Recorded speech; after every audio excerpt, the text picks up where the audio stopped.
partai Ojek dan TPL dan Kesatuan Petani.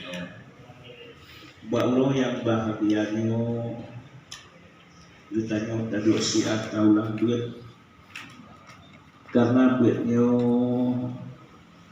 sabok podoman udip ditanya karena udipnya siat untuk mencari bekal udip akhirat. Udip dunia hanya siat yang kubik-kubik udip akhirat.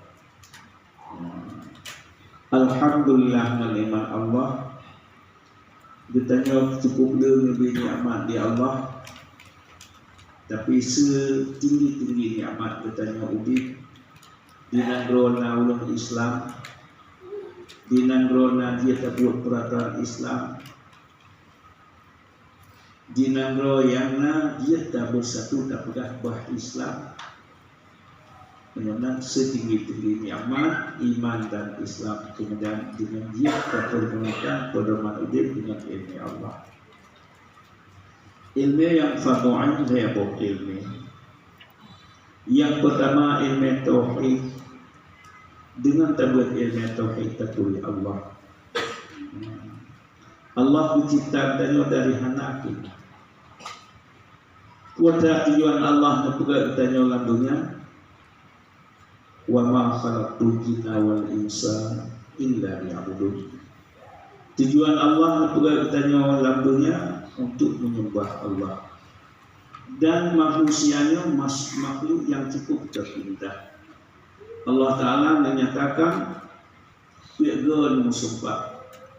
Bismillahirrahmanirrahim. Wattini wazzaituni wa turi sinina wa hadzal baladil amin. Demi pohon tin, demi pohon zaitun, dan demi bukit turi sina, dan demi negeri Makkah yang aman. Laqad khalaqnal insana fi ahsani taqwim. Sungguh kubik-kubik kamu ciptakan manusianya seindah-indah bentuk.